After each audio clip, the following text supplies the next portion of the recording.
Todos, la mayoría me conoceréis, pero por si acaso soy Cristina Calvo, trabajo en La Paz y estoy encantada de presentar esta jornada de actualización en COVID en pediatría que se nos quedó fuera del Congreso de SEIP por falta de tiempo y que, bueno, pues vamos a hacer esta tarde. Agradecer a Gilead que nos ha ayudado a organizar esta mesa y presentar a los tres ponentes que vamos a tener esta tarde, que la verdad pues son excelentes. En primer lugar va a hablar el doctor Toni Soriano, él es pediatra, trabaja en Valdebrón y nos va a hablar de epidemiología y de aspectos clínicos. A continuación, el doctor Rafael Delgado, él es microbiólogo, trabaja en el Hospital 12 de Octubre y nos hablará de diagnóstico, de las nuevas variantes, de su papel en las vacunas o en la marcha de la infección. Y para finalizar, la doctora Ana Méndez, también pediatra, ella trabaja en La Paz, es compañera mía y nos hablará de tratamiento. Vamos a darles paso inmediatamente, solo recordaros que podéis hacer preguntas a través de la página web de un correo que yo las recibiré y después se las transmito a ellos al final para la discusión. Así que sin más, doctor Soriano, adelante. Muchas gracias, Cristina, muy amable por la invitación. Agradecer a Gilead y sobre todo a la SEIP esta oportunidad. Voy a compartir pantalla. Me decís si se ve correctamente. Vamos a ver.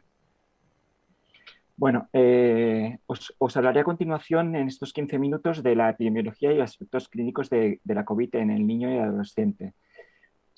Saber que, bueno, todos conocéis, hace justo aproximadamente un año estábamos en esta situación. Habíamos pasado de una situación de epidemia a una pandemia que afectaba a diferentes continentes. Necesitábamos muchos respiradores.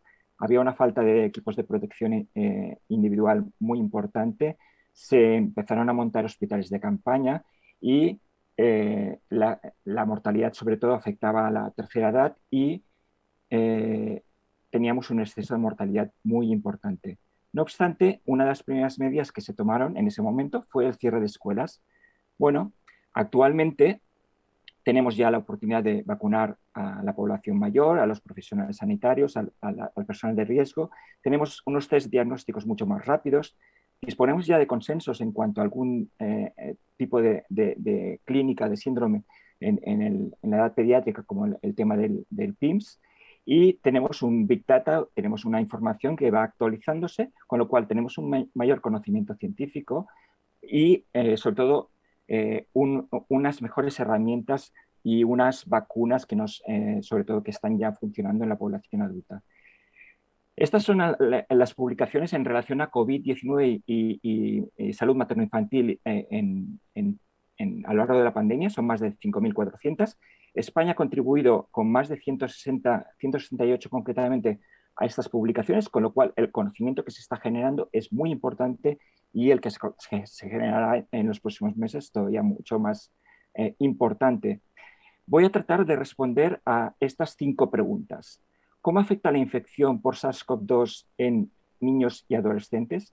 ¿Qué manifestaciones clínicas presentan estos niños y niñas? ¿Puede ser grave? ¿Afecta más a niños con comorbilidades?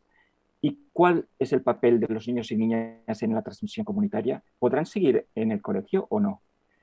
Bien, para responder a la primera pregunta, ¿cómo afecta la infección por SARS-CoV-2 a niños y a niñas y adolescentes? Vamos a mostrar primeramente este gráfico. Este gráfico nos enseña, nos muestra claramente las 3 olas que hemos tenido en nuestro país a lo largo de este año de pandemia. Y lo más importante, les quería, con datos del Instituto de Salud Carlos III, actualizado recientemente el 18 de marzo, quería mostrarles la incidencia de la enfermedad en España, tanto mensual, pueden ver aquí como la primera ola afectó la incidencia sobre todo a las personas mayores de más de 60 años. La segunda ola fue aproximadamente octubre, noviembre. Ven que tasas de incidencia tan elevadas, por encima de 1.000 casos por cada 100.000 habitantes. Y la tercera ola, que fue la que hubo ya este año en enero, febrero, pues con tasas globales de 1.800 casos por cada 100.000 habitantes, la más alta de las 3 olas que hemos tenido.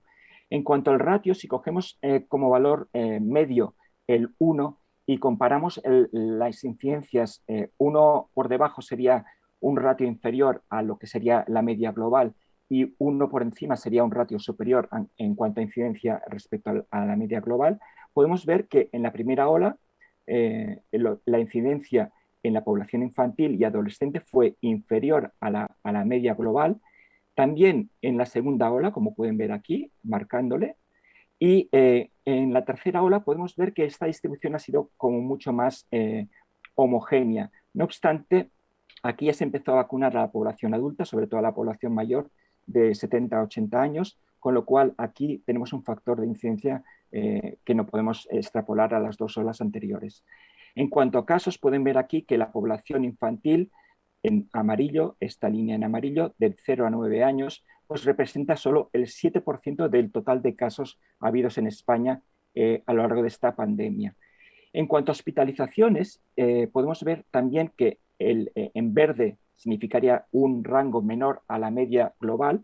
La población infantil supone tiene una incidencia de hospitalización mucho menor a la edad adulta, sobre todo a partir de 50 años. Y en cuanto a ingresos en la UCI, pues se correlaciona con el grado de hospitalizaciones también.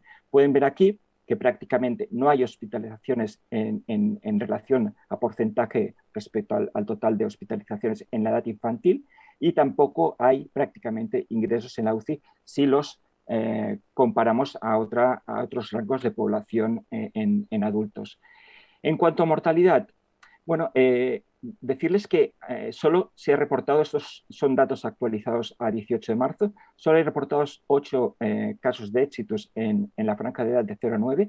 Esto es controvertido porque hubo una publicación reciente en el Lancet Child and Adolescent Health, donde reportaba que España tenía una mortalidad superior en la franja de edad infantil respecto a otros países. Estos datos se pudieron rectificar porque se contemplaba que las personas de 100 años, de 100 años o más, las personas de 101, 102, 103 años se contaban como 1, 2, 3 años, con lo cual eso se corrigió y la verdad es que la realidad es que la población infantil tiene una mortalidad escasa y en relación a la población de otras franjas de edad, pues realmente el número de muertes es muy, muy, muy inferior. Esta es una curva que les quiero mostrar de Cataluña, donde en las primeras 20 semanas escolares ven que el esfuerzo diagnóstico que se hizo en discontinua, pueden ver el número de test diarios que se hizo en la población menor de 18 años respecto en amarillo en la que se hizo en la población general. En las escuelas, en los colegios, se hizo un gran testeo, un gran cribado en la población infantil, que esto permitió que hasta Navidad pues, se viese ese esfuerzo diagnóstico de alguna manera corroborado con un menor porcentaje de casos positivos, como pueden ver aquí. En cambio, en Navidad, ese esfuerzo diagnóstico disminuye, el porcentaje de casos en franja de población menor de edad aumenta, vuelven al colegio los niños, ese porcentaje de positividad vuelve a disminuir. Es decir, la escuela representa un marco perfecto para cribar a los niños, para poder mantener las incidencias, como pueden ver aquí, por debajo de las de la población general, excepto en la franja de 12 a 18 años, por ese mayor esfuerzo diagnóstico, y esa incidencia menor en ese primer trimestre se ve después, justo después de las vacaciones de Navidad, se ve sobrepasada o sobrepasa la de la población general. Con lo cual, parece ser que en la escuela es un marco protector, porque se hacen más pruebas, porque los niños van con mascarilla, mantienen distancia y cumplen una serie de condiciones que hace que la población infantil realmente se vea menos afectada. En cuanto a manifestaciones clínicas, ¿qué manifestaciones clínicas presenta la población infantil? Pueden ser graves, afecta más a niños con comorbilidades, Pues datos de EPICO, que es el estudio epidemiológico de COVID-19 a nivel estatal, es un estudio de cohortes de registro prospectivo multicéntrico en el cual participan 176 pediatras, donde se han incluido ya 1.024 pacientes, de los cuales 616 están hospitalizados y 99 han ingresado en la UCI. Tenemos solo, como remarcaba antes, 7 éxitos. De esos registros, pueden ver aquí que la fiebre, la tos, la congestión nasal, los vómitos, significan en los hospitalizados digamos, el mayor conjunto de signos y síntomas presentes, y podemos definir claramente 4 síndromes clínicos. Uno sería el cuadro inflamatorio multisistémico, del cual hablaré ahora en adelante, que representa en total un 11% del total de cuadros clínicos. El cuadro respiratorio, que aquí englobaríamos la neumonía, las bronquitis, bronquiolitis, que representa un tercio de todos los cuadros clínicos, las manifestaciones gastrointestinales, que vienen a ser un 10% del total de los cuadros clínicos, y luego las afectaciones más de vías respiratorias altas, o flu-like, o fiebre sin foco, que vendrían a ser un 43% del total de los casos registrados en la cohorte EPICO. En Cataluña intentamos identificar a través de un estudio multicéntrico en el cual están participando tanto pediatras de hospital como pediatras de atención primaria, más de 140 pediatras de atención primaria. Registramos en una plataforma digital REDCap cuáles eran las manifestaciones clínicas, no solo de los pacientes hospitalizados, sino de la población infantil que atendían estos pediatras, y también quisimos estudiar la transmisibilidad. Bueno, quisimos determinar las características epidemiológicas y clínicas de COVID-19 en Cataluña, la distribución de la COVID pediátrica en nuestra comunidad, para poder identificar factores de riesgo ambientales y socioeconómicos. En cuanto a transmisibilidad, estudiamos todos los contactos domiciliarios de estos pacientes para ver qué papel jugaban los niños y niñas en esta transmisión dentro del domicilio. Bueno, pues en cuanto a características epidemiológicas, la mediana de superficie domiciliar era de 90 metros cuadrados, con 3-4 habitaciones por domicilio. Tenían estos niños conviviendo en su entorno familiar una mediana de 3 miembros. Eran fumadores pasivos 1 de cada 5 y tenían síntomas de COVID solo la mitad de ellos. Es decir, un 50% casi de los niños y niñas eran asintomáticos. En cuanto a los sintomáticos, la mayor parte, 3/4 partes de ellos tenían fiebre, tos, cefalea y fatiga, cansancio como síntomas más prevalentes. ¿Encontramos letalidad? No encontramos ningún caso de éxitos, solo un 2,7% fueron hospitalizados, solo un 10% de los que presentaban alguna sospecha clínica de COVID tenían alguna comorbilidad, y, como les comentaba antes, la mitad eran asintomáticos. ¿Relacionamos comorbilidades con hospitalizados? Pues no. No tener comorbilidad significaba aumento de riesgo de hospitalización. En cuanto a síntomas persistentes, solo un 0,6% de ellos tenían algún tipo de secuela. En cuanto a los casos de síndrome inflamatorio multisistémico, en la cohorte EPICO se describieron en este periodo, desde marzo del año pasado hasta marzo de este año, 90 casos, de los cuales pudimos ver que había una correlación temporal en relación a la manifestación por COVID-19. Había un decalaje de 4 o 6 semanas entre la manifestación por la infección vírica y la presentación de este cuadro inflamatorio. La mayoría de ellos tenían fiebre, prácticamente el 100%, un 87% presentaban alguna manifestación gastrointestinal, es decir, la presencia de dolor abdominal, vómitos, diarreas, era muy, muy importante en estos cuadros inflamatorios. Un 27% se asoció con disnea, de los cuales 21% requerían ventilación mecánica, un 60% alteraciones cardíacas, 74% algún cuadro de lesiones cutáneas o conjuntivitis, más del 60% requerían ingreso en la UCI, y a pesar de eso solo tuvimos dos casos de éxitos. Actualmente tenemos recogidos 90 casos en esta cohorte. ¿Cuáles fueron ¿Había más comorbilidades en estos cuadros inflamatorios? Pues no, al contrario. Los cuadros inflamatorios se correlacionaban con menos comorbilidades.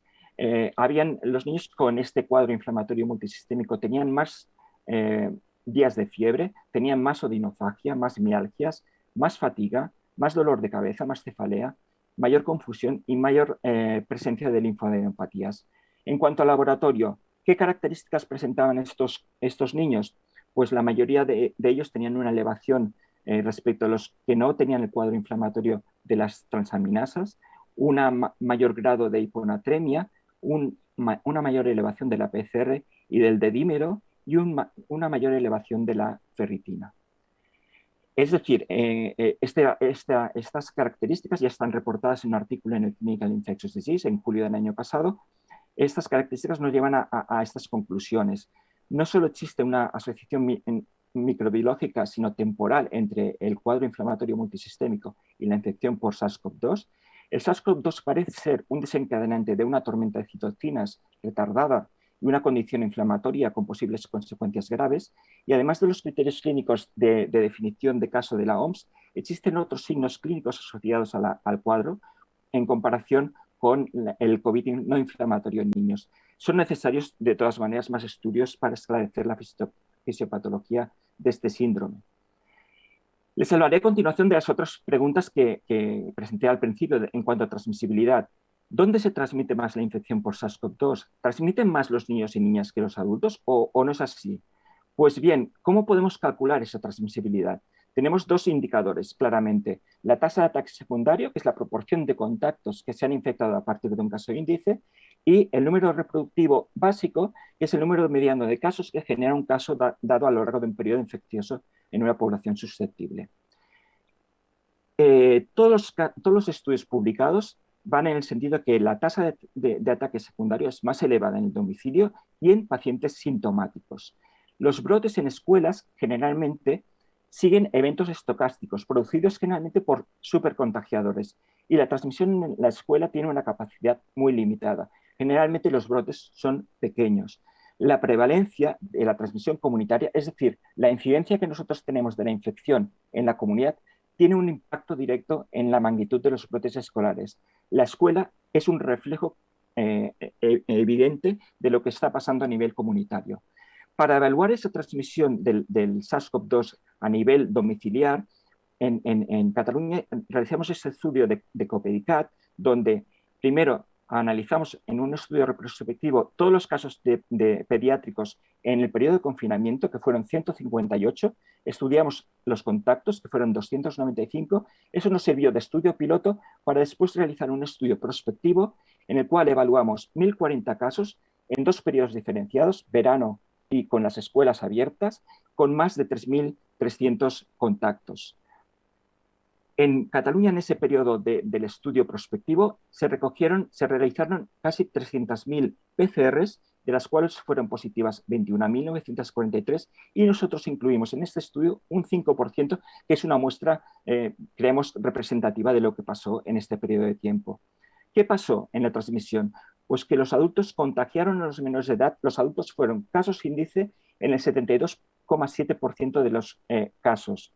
En cambio, los niños transmitieron a los adultos solo en el 8% de los casos.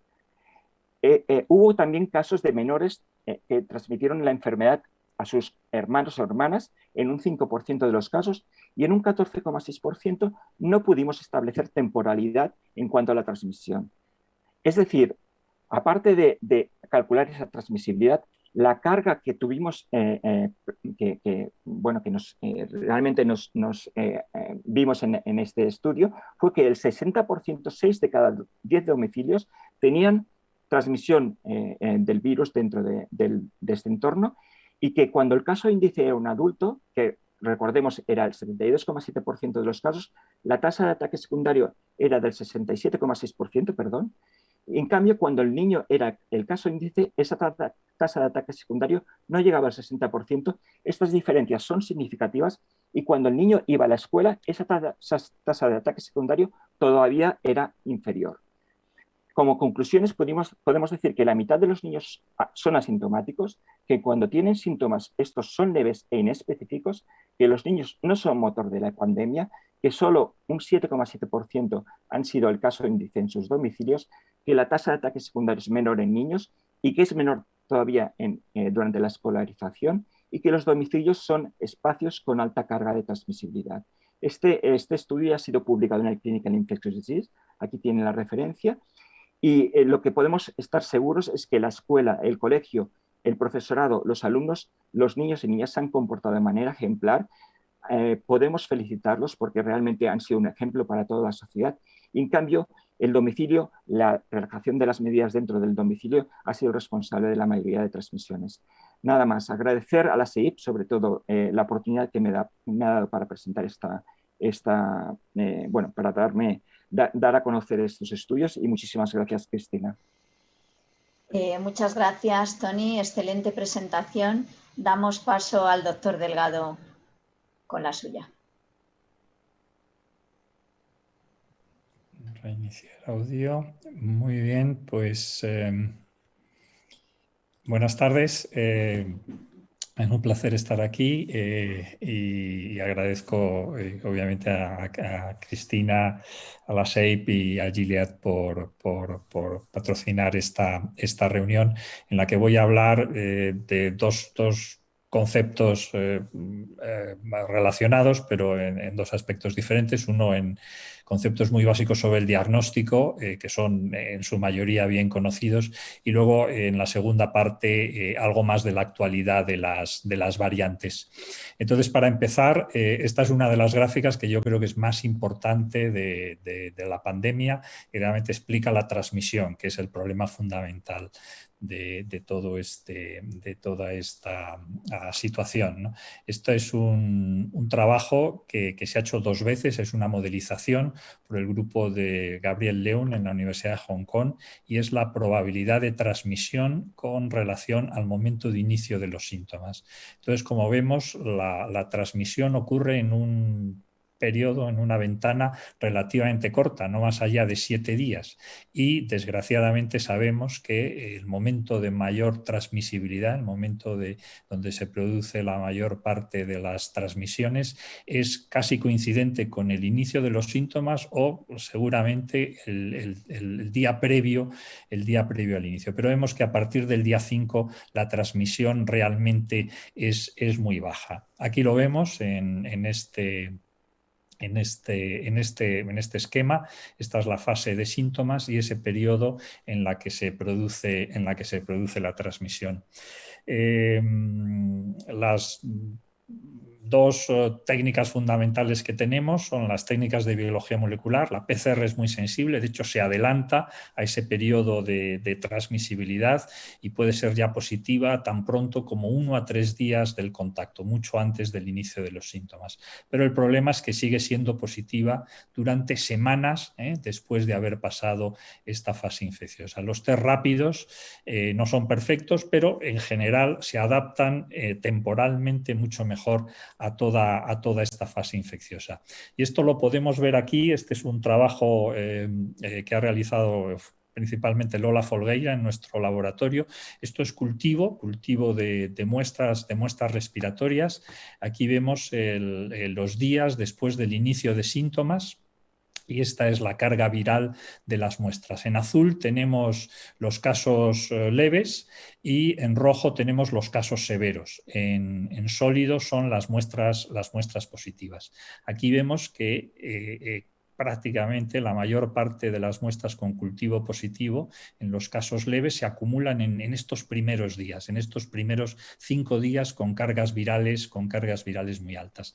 Tenemos alguna muestra como máximo a los 10 días del inicio de síntomas con cultivo positivo, pero seguramente nuestra sensibilidad en el cultivo es mucho mayor. Seguramente estás en este momento, a pesar de que pueda haber técnicamente virus viable, esa persona podría no ser infecciosa. La situación en los casos graves es completamente diferente. Estos son casos prácticamente todos en cuidados intensivos, entonces la viabilidad del virus puede llegar más allá de los 30 días. Pero desde el punto de vista de la transmisión, y esto era lo que me quería referir, nos interesa detectar estos individuos, estas muestras en este momento. Desde el punto de vista de la infección en el niño, aunque ha habido mucha controversia, como en otros aspectos, yo creo que hay ya un amplio consenso de que la infección, las cargas virales, la cantidad de partículas en vías respiratorias a lo largo de la edad es prácticamente la misma. No hay diferencias. Este es un estudio del grupo alemán de Berlín, de Christian Drosten, que lo ha estudiado extensivamente, y aquí está por franjas de edad y aquí por franjas escolares. No hay mucha diferencia. Esta es una diapositiva que me ha cedido mi amigo Jesús Ruiz Contreras. Este es un trabajo que seguro que también conocéis, del Clinical Infectious Disease, del grupo de Isabella Eckerle en Ginebra, demostrando prácticamente lo mismo. O sea que no hay realmente ninguna dificultad diagnóstica en niños, más allá de obtener la muestra, lo cual pues, puede ser relativamente incómodo, y esto nos lleva a valorar algunas alternativas, como por ejemplo el uso de la saliva. Con el uso de saliva ha habido también resultados variados. Esto es una serie publicada en New England, del grupo de Yale, que es un grupo que se ha centrado mucho en la utilización de la saliva. Tienen muy buenos resultados. De hecho, esto es PCR en muestras nasofaringias y PCR en saliva. Tienen más sensibilidad, más muestras positivas, sobre todo durante esta primera fase postsintomática en muestras de saliva. Tengo que decir que no todos los trabajos han confirmado todo esto, y hay algunos que han encontrado una menor sensibilidad, pero seguramente esto es debido a que la saliva es una muestra relativamente difícil de estandarizar, puede ser muy variable. Y esta es una información que me ha pasado también, me ha cedido Alfredo Tagarro, que es parte de este estudio épico que se ha mencionado antes y que estoy seguro que muchos de vosotros conocéis mejor que yo. Es todavía un trabajo que está en desarrollo, son resultados preliminares, y aquí se ha optado por la utilización de una torunda que realiza la recogida de exudado oral, pero muy exhaustivo por encías, debajo de la lengua. Y se ha comparado se ha hecho PCR, se ha comparado con exudado nasofaríngeo. Esta es la torunda oral, y también con antígeno realizado en exudado nasofaríngeo. Estos son los porcentajes de positividad que se han obtenido. La correlación en general es bastante buena entre la detección en exudado oral y exudado nasofaringio, sobre todo además, ¿no? Y seguro que los puede dar más detalles, en la franja de cargas virales más altas, que son las que nos interesan. O sea que realmente la saliva es una muestra aceptable, y seguramente si se realiza de una forma estandarizada sea una alternativa completamente aceptable.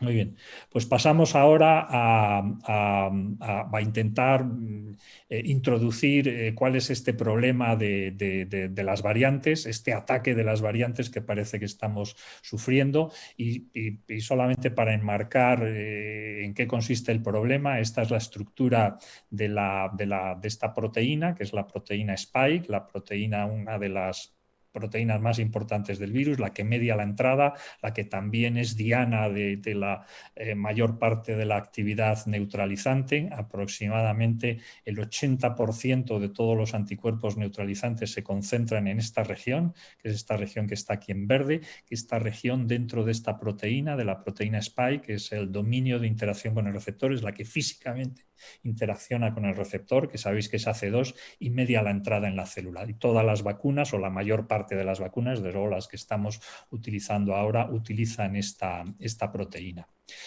Entonces, se ha prestado mucha atención a los cambios que podrían ocurrir justamente en esta región. Y realmente el primer cambio significativo que ocurrió fue en una zona relativamente alejada. Aquí estaría esa zona de interacción con el receptor, esta zona RBD. El primer cambio que ocurrió el primer cambio significativo fue este cambio en la posición 614, un cambio D por G. Ese cambio, que prácticamente, en fin, nos enteramos por los bioinformáticos, porque transcurrió en la primavera del 2020, fue muy significativo, porque esta mutación, solamente este cambio en la posición 614, conlleva una mayor transmisibilidad, tan significativa que la secuencia original, la secuencia que causó el brote en Wuhan, ha desaparecido. Ahora, todas las secuencias circulantes son 614G en lugar de 614D, que fue la que inició el brote. El impacto que ha tenido esto en la difusión global de la pandemia es difícil de estimar, pero desde luego ha sido significativo.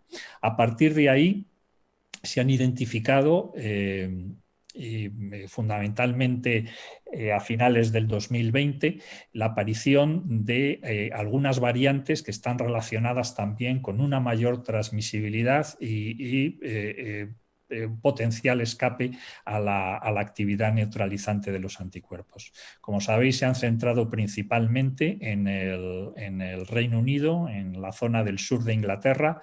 En diciembre del 2020 se describió esta variante, que se conoce como B117, y casi simultáneamente otra variante en Sudáfrica. Y luego ya a principios de enero otra variante con un comportamiento peculiar en Brasil que se llama P1. ¿En qué consisten estas variantes? Bueno, aquí estamos viendo esa proteína que habíamos visto antes, esa proteína de Spike, y nos estamos centrando en esta zona, que es la zona de interacción con el receptor. El cambio primero fue este cambio, esto es una N, una asparagina por una tirosina en la posición 501 de esa zona de interacción con el receptor. Esta es la mutación de modelo de la variante británica. Ahora sabemos que esta mutación conlleva entre un 40 y un 70% de una mayor transmisibilidad de las personas que están infectadas. O sea, transmiten entre un 40 y un 70% más la infección a otras personas. Al poco tiempo, como digo, se describió esta otra combinación de mutaciones que agrupa esa 501 que había aparecido en Inglaterra con este otro cambio en la posición 417 y este otro cambio que se considera uno de los más importantes en la posición 484, este cambio E por K. Este cambio es muy importante porque este epítopo en la zona de interacción con el receptor es diana de gran parte de todos los anticuerpos neutralizantes que se producen en la infección natural y también inducidos por la vacuna. Y esta es la combinación de estas tres mutaciones que es característica de la variante sudafricana y de la variante brasileña. Posteriormente han aparecido también dentro del Reino Unido una asociación a la 501 de este cambio en la posición 484. Más recientemente en Nueva York una variante que expresa este cambio de manera aislada en la posición 484.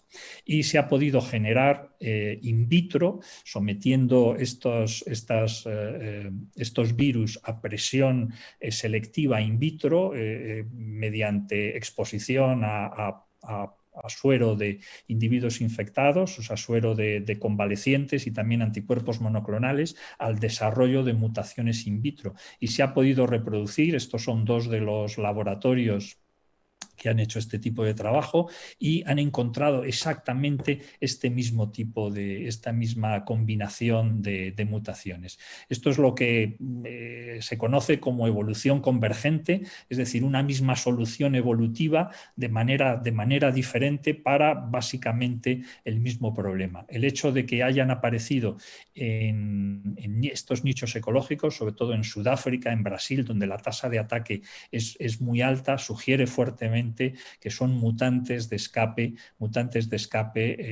a los anticuerpos generada por esa presión selectiva en aumento debido a cada vez una mayor proporción de la población ya infectada con anticuerpos y ahora también supuestamente con la progresiva vacunación de la población. ¿Qué impacto es el que pueden tener estas variantes en la vacuna? Bueno, pues estamos empezando ya a ver algunos de los resultados. Esto es un trabajo que acaba de aparecer, tenía otra tabla, pero bueno, está ya más actualizada, ha aparecido ayer en el New England. Vemos aquí algunas de las vacunas que se están utilizando y esta es la pérdida de la capacidad neutralizante de esas vacunas para la variante británica, para la variante brasileña y para la variante de Sudáfrica. La variante británica se afecta relativamente poco, como mucho se reduce a la mitad la actividad neutralizante. Es más significativa el escape de la variante brasileña y sobre todo de la variante sudafricana. Y puede ser diferente dependiendo del nivel de anticuerpos que produzca cada vacuna. Es muy significativo que con la vacuna de AstraZeneca se produce más de una reducción de 80 veces la capacidad neutralizante de los anticuerpos inducidos por la vacuna. Y como estoy seguro que conocéis, el fase 3 de la vacuna de AstraZeneca, que estaba uno de los sitios donde se estaba realizando era Sudáfrica, se ha interrumpido porque ha habido una evaluación en la que se ha encontrado una protección de la vacuna que era menor del 20% comparada con el placebo. Y si esto se limitaba a los casos de infección por la variante sudafricana, esta protección era menor del 10%. En fin, ha sido una decisión controvertida porque se ha tomado en un contexto muy inicial, pero claramente algunas de estas variantes pueden impactar la eficacia de las vacunas y todas las compañías tienen ya en desarrollo la adaptación de alguna de sus vacunas a estas variantes y si se van a tener que utilizar sistemáticamente o se van a tener que utilizar como potenciación a lo largo de un cierto tiempo, es todavía algo que tiene que ser establecido, pero evidentemente es un problema que se está vigilando con muchísima atención. Así que, algunas de las personas que colaboran en la investigación en mi laboratorio y gracias de nuevo a Cristina, a la SEIP y a Gilead por la organización de esta jornada. Muchas gracias. Muchas gracias, doctor Delgado. Interesantísima presentación. Luego comentaremos seguro. Y nada, doy paso a la doctora Méndez con su presentación sobre el tratamiento. Muchas gracias, Cristina. Muchas gracias a la SEI por la invitación y a Gilead. Y vamos a hablar de tratamiento en pediatría.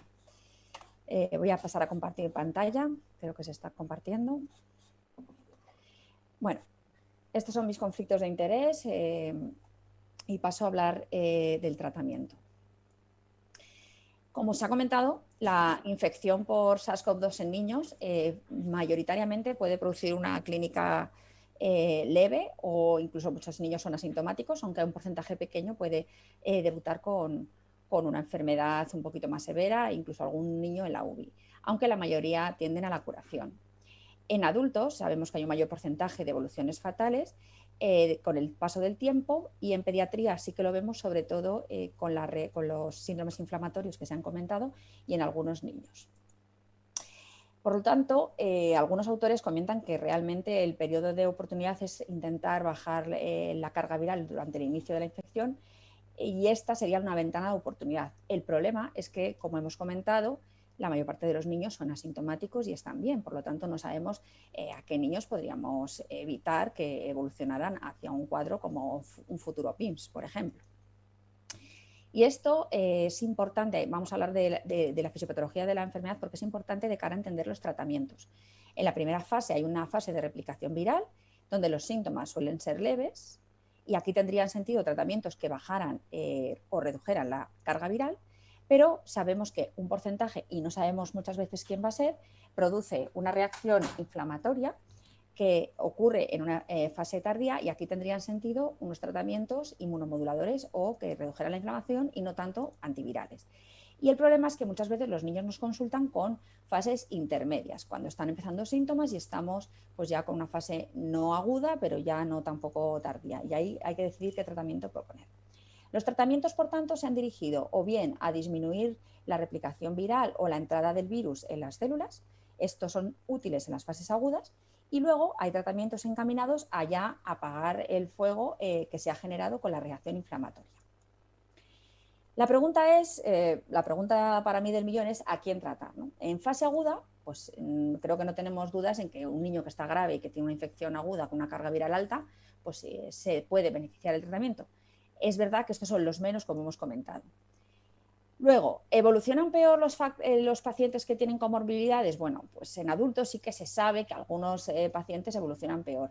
En pediatría, ya lo ha comentado el doctor Toni Soriano, pues no está tan claro. Sí que se parece que pueden evolucionar peor los pacientes obesos, los lactantes o los adolescentes, o pacientes que tienen cardiopatía o otras patologías. Pero todos tenemos experiencia de niños sanos que han evolucionado hacia PIMS graves y pacientes muy inmunodeprimidos que han tenido una enfermedad o leve o prácticamente asintomática. Podemos tener en cuenta los datos del laboratorio para decidir si nos podemos apoyar en decidir tratar, porque sabemos que los adultos han descrito que algunos parámetros de laboratorio se correlacionan con gravedad.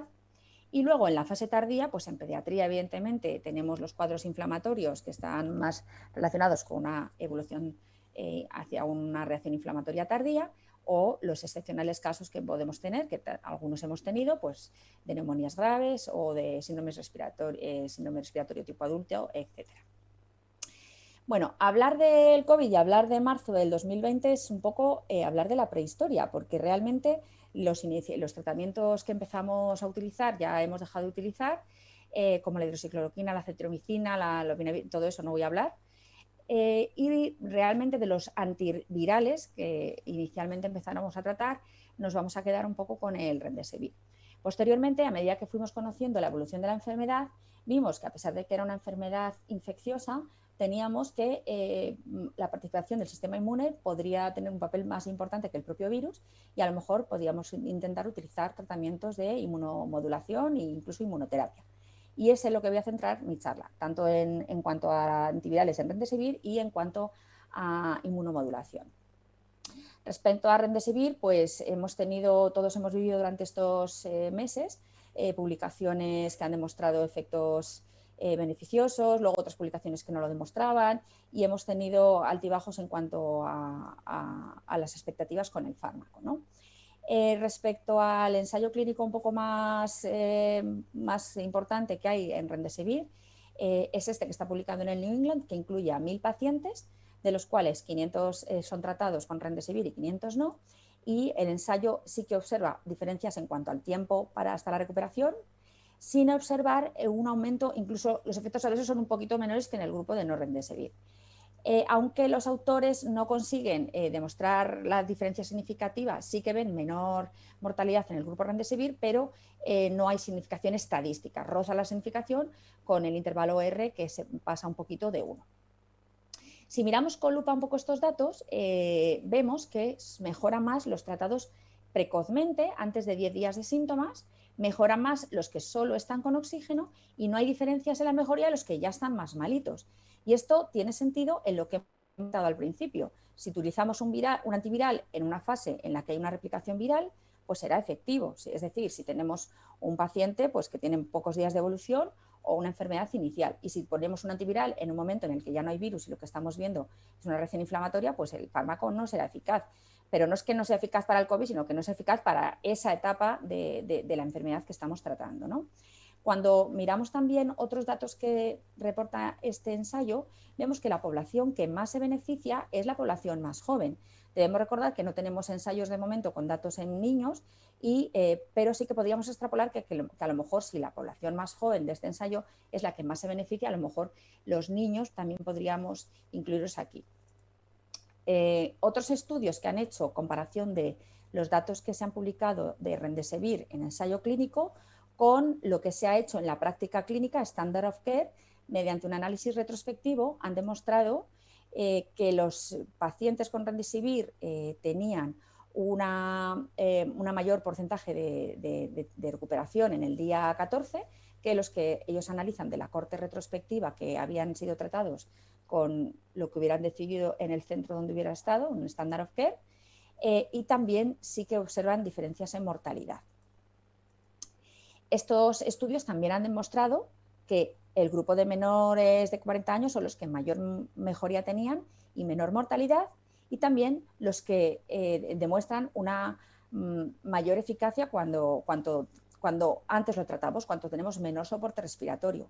De manera que los que están con oxígeno solo tienen menor riesgo de fallecer que cuando ponemos ya el fármaco en un paciente que está con ventilación mecánica y que está en una situación muy comprometida en la que probablemente el virus ya haya hecho todo lo que tenía que hacer y te estamos apagando, digamos, el fuego del incendio y no tratando las llamas iniciales, ¿no? Pues uno de los jarros de agua fría que tuvimos fue cuando la OMS publicó los resultados de su ensayo clínico del Solidarity, donde analizaba distintos fármacos y, como lopinavir, hidroxicloroquina, interferón o Remdesivir, y concluían que ninguno de estos fármacos era útil en la reducción de mortalidad, ventilación o hospitalización. Pero hay que hablar que este estudio, este ensayo, es un ensayo a nivel mundial, abierto, adaptativo, no controlado, con una importante heterogeneidad. No tienen tanto en cuenta en qué momento se aplica el fármaco, con lo cual volvemos a decir lo mismo. Yo creo que un antiviral no es eficaz cuando no hay virus. Entonces hay que ver un poco cuándo se ha administrado el tratamiento en estos pacientes. Y en esta gráfica, pues veis que en la primera parte, en el Solidarity, sí que roza un poco la significación cuando realmente ponen el tratamiento precozmente en pacientes que están con menos soporte de oxígeno, igual que ocurría en el ensayo publicado en el New England y en otros datos que se han publicado. En la estratificación total del riesgo no le sale significación, pero meten todos los datos, y quizá si hubiéramos analizado los pacientes tratados más precozmente, pues quizá sí que hubiéramos visto alguna significación. Y es que en antivirales lo tenemos bastante claro, porque de hecho no es el primer antiviral en el que sabemos que el tratamiento precoz, como por ejemplo el oseltamivir con la gripe o el aciclovir con las infecciones herpéticas, las gingivomastitis herpéticas, sabemos que son eficaces en los primeros días, primeras 48 horas de la enfermedad, y por lo tanto tiene sentido que este fármaco pues, funcione de la misma manera. En cuanto al uso en niños, tenemos datos del uso compasivo, hay ensayos clínicos en marcha, pero todavía no hay datos publicados, y el uso compasivo está, hay una corte en la que hemos participado de 77 niños a nivel mundial, está en prensa, todavía no está disponible, creemos que en breve saldrá en Pediatrics, en el que meten 77 niños, pero fijaros que la mitad de ellos están en ventilación invasiva, a pesar de que se ha comentado que la mayoría de los niños no tienen infecciones graves, pues fijaros que este grupo es un grupo muy peculiar. Vemos que estos niños fundamentalmente son adolescentes, ¿no? Hemos comentado, los adolescentes y los lactantes muy chiquititos son los que evolucionan peor. Y aquí se recibieron el TIA comparado con la serie de adultos, pues relativamente aceptable, con una mediana de 7 días de duración. Como hemos dicho, la mayoría eran adolescentes, pero fijaros que dentro del grupo de menos de un año, hasta un 23% de los niños en ventilación mecánica eran niños pequeños, menores de un año. El 80% tenían alguna patología de base y la mortalidad, que para ser una serie pediátrica es importante, fue de un 4% en esta serie. Bueno, pues ¿qué pasó en el día 28? Pues en el día 28 de recibir el fármaco vemos en las columnas cómo entran los pacientes. O sea, vemos que 39 pacientes entran ya en una situación de ventilación mecánica o de ECMO y 20 en oxígeno de terapia de alto flujo o no invasiva. Y vemos cómo el 90% de estos que entran más malitos han cambiado digamos, por lo menos en 2 estamentos han bajado ya o a oxígeno de alto flujo o a oxígeno de bajo flujo o están sin oxígeno, un 85% de los que están en oxigenoterapia y el 100% de los que están en oxígeno normal, no en oxígeno de alto flujo, están de alta o están ya sin oxígeno. Hay un fallecimiento en el grupo sin oxígeno, pero es un fallecimiento por la patología de base del paciente, que era una patología del sistema nervioso central con una herniación y no por el COVID. Pocos efectos secundarios en niños y aceptablemente bien tolerado. Y como ven los adultos, realmente mejoran más los que están en una situación respiratoria basal mejor, lo cual tiene sentido, volvemos a insistir, porque es un antiviral. En España está aprobado su uso para mayores de 12 años, según el protocolo farmacológico del Ministerio, pero que sepáis que para menores de 12 años o para niños de 12 a 18 años que el Ministerio no cubra sus criterios de inclusión en el protocolo, se puede seguir utilizando el uso compasivo. Y por otra parte, hay algunos centros en España, entre los que nosotros participamos, pero hay más centros, en los que estamos realizando el ensayo clínico del fármaco en población pediátrica. Respecto a inmunomodular, bueno, pues como hemos visto, hay una fase final de la enfermedad donde hay una reacción inflamatoria importante que es la que realmente da las manifestaciones y los síntomas. Y en este sentido, los corticoides son lo que ha demostrado en adultos un mayor beneficio. Pero fijaros que, a diferencia del Remdesivir, aquí el beneficio se ve al revés, a la inversa, en los pacientes que están más malos, en los que están en ventilación invasiva, y no hay beneficio en los pacientes que no están con oxígeno, ¿no? La mortalidad se reduce en los pacientes con dexametasona, pero fijaros que la mortalidad se reduce todavía más en ventilación mecánica. Se reduce hasta un 29% de los que reciben dexametasona de mortalidad a un 41% de los que no reciben dexametasona. ¿Por qué? Porque estamos tratando lo que tenemos que tratar, que es la reacción inflamatoria. Y de aquí que la OMS no recomienda el uso sistemático de corticoides en los que están leves, pero sí recomienda el uso sistemático de corticoide en pacientes con critical COVID o severe COVID. Pongo brevemente esto porque sí que al principio en las primeras publicaciones vieron que los adultos que la elevación de la interleuquina 6 era un factor de mal pronóstico y teóricamente se podía pensar que un fármaco que podía funcionar podía ser el tocilizumab y se montaron muchos ensayos clínicos. Algunos han demostrado mejorías en la evolución, otros no, y parece que respecto a la reducción de la mortalidad de momento no hay nada claro, con lo cual de momento en pediatría no se está utilizando y en adultos, bueno, pues siguen varios estudios en marcha. Vamos a centrarnos un poquito ahora en síndrome inflamatorio sistémico asociado a COVID. Como veis, tampoco está claro cuál es el tratamiento ideal. Vemos en este estudio retrospectivo de todas las series publicadas que el 78% de los pacientes han recibido gamma-globulina, pero fijaros que describen que un 25% hay fallo del tratamiento con gamma-globulina, o sea, 1 de cada 4, que más o menos la mitad ha recibido corticoides, un 14% ha recibido algún tipo de fármaco inmunomodulador y, por tanto, hasta el momento pues no hay un estudio que nos diga claramente cuál es mejor, si inmunoglobulina o corticoide. Luego veremos las recomendaciones de la EP. Este es un documento un poquito más antiguo, pero sí que quiero ponerlo porque habla, aparte de las recomendaciones que ellos dan sobre el tratamiento del PIMS, habla de cuadros que se overlap con PIMS, pero que tienen una clínica leve o con unos hallazgos analíticos leves. Y esto lo quiero poner en relevancia porque ha habido muchos casos durante esta pandemia en el que hemos tenido muchas dudas de si era PIMS o no era PIMS y ha acabado siendo pues un niño con fiebre abdominal y linfopenia que ha acabado siendo una salmonela o ha acabado siendo otra cosa. Entonces, primero, que a veces estos cuadros leves nos pueden hacer dudar y que tenemos que un poco hacer muy bien el diagnóstico diferencial. Por supuesto, en aquellos niños que tienen un cuadro grave o uso cardiogénico o una clínica o un Kawasaki-like o un síndrome parecido al shock tóxico, que también se describen, pues deben recibir tratamiento. Y bueno, pues algunos autores, pues como veis, si tenemos este cuadro hay que poner gamma globulina, podríamos plantearnos el remdesivir si tuviéramos una PCR positiva, sobre todo si tuviéramos una carga viral alta con una CT baja, ¿no? Aunque sabemos que el PIMS es un cuadro realmente que ocurre de manera más tardía y como consecuencia de una infección antigua, ¿no? Por eso, cuando hay una infección remota o pasada y un cuadro con un predominio de características de Kawasaki, la inmunoglobulina o una aspirina, se pueden considerar corticoides, y en casos más graves o con cardiogénico o miocarditis, aparte de la gamma globulina, se pueden utilizar los pulsos de metilprednisolona y la anticoagulación. El documento de la AEP dice que el tratamiento inmunomodulador debe ser escalonado, que podemos utilizar inmunoglobulina o corticoide. De momento no hay datos que avalen uno respecto al otro. La inmunoglobulina se ha visto eficaz en la enfermedad de Kawasaki y en el síndrome de shock tóxico.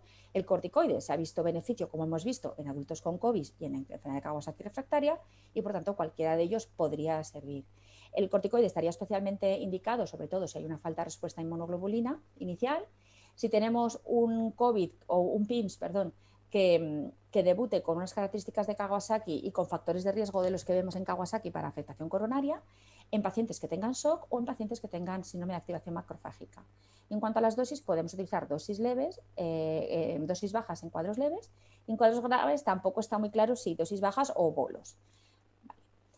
Otra opción podría ser, en casos refractarios o de mala evolución, el uso de anakinra, que se ha visto útil en el síndrome de activación macrofágica, en la enfermedad de Kawasaki, también en adultos con COVID, y que tiene un beneficio de una vida media corta y por tanto pues, también puede retirarse pronto y además no ha visto un aumento del riesgo de infecciones. Si tuviéramos una PCR positiva, podríamos considerar remdesivir, teniendo en cuenta que generalmente estos cuadros suelen ser tardíos y que solo estamos viendo manifestaciones tardías, pero bueno, se podría considerar si el paciente está muy grave y la carga viral es alta. Y también valoramos anticoagulación en determinadas situaciones, como afectación coronaria, disfunción ventricular grave, inmovilización, etc. O el uso de aspirina si cumplirá criterios de Kawasaki.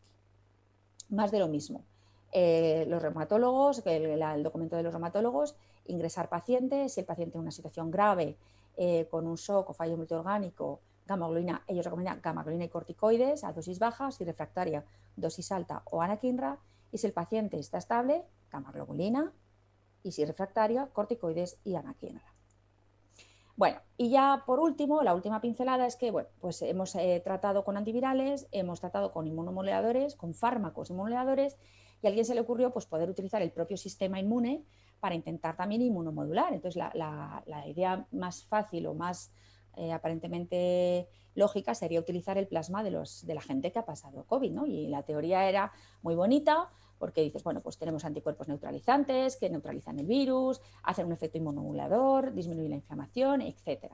Pero realmente, de momento, los estudios que han analizado el uso de plasma de convalecientes no han demostrado, de momento lo que hay publicado, una eficacia, y la suma global de todos estos estudios, pues como veis, da una OR de 0,8 con un rango muy amplio de 0,4 a 1,58. Así que nada, no nos parece que el plasma de convalecientes sirva. Pero entonces alguien pensó, bueno, pues en vez de utilizar el plasma sin más, ¿por qué no buscamos anticuerpos específicos que se unan a la proteína S, que es la que hemos comentado, que sirve para que el virus entre en las células? Y entonces sabemos que hay una serie de anticuerpos que pueden bloquear la entrada Y entonces alguien pues, describió que un conjunto de estos anticuerpos, es decir, unos cócteles de anticuerpos, podrían servir, y hay dos tipos de anticuerpos, que ahora veremos las publicaciones en New England, que parece que quizá podrían bloquear la entrada del virus, ¿no? De hecho, esto es lo que utilizó, lo que se le puso a Donald Trump, que estaba pensando tomar lejía, pero dijeron, bueno, mejor vamos a darle un cóctel que probablemente sea algo más efectivo. En las publicaciones que hay en New England, de los dos tipos de anticuerpos que hay, para que veáis que se utilizan sobre todo están indicados en gente que tenga factores de riesgo y no hospitalizados. ¿Por qué? Por lo que hemos dicho, lo que queremos es, estamos actuando muy al principio de la evolución de la enfermedad. No queremos que el virus entre en las células y produzca la destrucción. Entonces, aquí vamos a utilizar, estos estudios se han utilizado en población adulta pero no hospitalizada y con factores de riesgo, han demostrado disminución de carga viral. Este estudio ha demostrado disminución de los ingresos y los fallecimientos, sobre todo cuando cogía los pacientes de mayor riesgo, los obesos o pacientes con mayores de 65 años, ¿no? Y este otro estudio también ha visto que estos pacientes que les ponían los anticuerpos antes de hospitalizar y antes de estar malos, la tasa de ingreso y fallecimiento bajaba, sobre todo cuando se lo ponían a pacientes seronegativos. Las reacciones, ahí se ha visto que hay reacciones transfusionales, aunque la tasa es baja. Y en niños, pues en América la FDA ha aprobado el uso de estos anticuerpos en niños mayores de 12 años y con más de 40 kilos, con riesgo de COVID severo. ¿Quiénes son esos? Pues todavía no lo tenemos muy claro. Que no estén con oxígeno y no hospitalizados. Este documento, publicado en enero de este año, de una serie de autores, dice que no se recomienda el uso sistemático en niños porque realmente es muy difícil decir quiénes son los pacientes de riesgo. Como hemos visto, muchos niños inmunocompetentes y sanos hacen infecciones graves y otros inmunodeprimidos o muy enfermos no las hacen. No hay datos en niños y hay riesgo de transfusiones, de reacciones transfusionales. Ana, estamos sobre el tiempo. Vale, nada, pues esta parte la paso. Rápidamente decir que hay gente que pensaba que a lo mejor se podían utilizar ya no los anticuerpos, sino las propias células del sistema inmune, como las células NK, porque sabemos que las células NK potentes en niños controlan la infección y los pacientes adultos que tienen una peor función de NKs no controlan la infección. Y por eso hay algunas personas que han publicado la posible utilidad de infusiones de células NK, porque esto se utiliza en pacientes con cáncer y con infecciones virales, por ejemplo, o también la utilización de células de linfocitos T, células T memoria, que dan memoria, eliminan el virus, pero de todas maneras estos son datos que todavía están en ensayos clínicos y todavía no tenemos disponibilidad en la práctica clínica. Como última diapositiva, tratamiento, ¿qué tenemos que tener en cuenta a la hora de tratar? El tiempo de evolución, cuánto tiempo lleva, si lleva poco tiempo o lleva mucho tiempo. También, por tanto, la carga viral, el CACT, incluso la serología. Si ya tiene anticuerpos, está claro que no es una infección recién cogida. La presentación clínica, por supuesto, la mayor parte de los niños son leves y no necesitan tratamiento. Podemos apoyarnos en parámetros de laboratorio que nos pueden dar datos de si realmente hay datos que nos hagan pensar que la evolución va a ser mala. Y muy en interrogante los factores de riesgo, porque no parece que exista una clara asociación entre factores de riesgo, de patología de base y que vayan a ir peor. Por último, por tanto, actualmente estamos en esta situación, no sabemos cuál es el tratamiento adecuado, estamos intentando conseguir un tratamiento perfecto y una vacuna adecuada, y mientras que esto llegue, pues no nos queda otra que seguir manteniendo la distancia de seguridad. Muchas gracias. Muchas gracias, Ana, muchas gracias a los tres. Aunque estamos ya sobre el tiempo, voy a hacer por lo menos una pregunta a cada uno. Os ruego que por favor seáis concisos en las respuestas. Bueno, para el doctor Soriano hay varias preguntas, hay mucho acerca de la incidencia en niños y la mortalidad que yo creo que está perfectamente contestado con su presentación, y solo le quería preguntar qué experiencia tienen en long COVID, si existen niños, no, que nos comente algo de su experiencia al respecto. Muchas gracias, Cristina. En la serie que hemos presentado del estudio que hicimos, solo encontramos 6 niños con secuelas, de 1040 en total. Sí que está claro que no sabemos a día de hoy si las secuelas de COVID son propias de la infección o son propias del entorno donde están viviendo estos niños, un entorno donde ha habido confinamiento, donde ha habido probablemente ausencias escolares durante largo periodo de tiempo, y eso es un tema que todavía no tiene respuesta. Lógicamente, En adultos sabemos que existe y en niños suponemos que existirá, pero a día de hoy no podemos dar una respuesta correcta. Muchas gracias. También había preguntas acerca de por qué los pediatras nos empeñamos en que los niños vayan a los colegios. Me parece que hemos elegido al ponente más experto en esto y que lo ha dejado clarísimo. Así que no vamos. Perdona, Cristina, yo pienso que las escuelas con medidas de prevención como mascarilla, higiene, etcétera, son espacios seguros y además lo están demostrando los niños y niñas y el profesorado, con lo cual no queda duda en ese sentido. Perfecto, muchas gracias.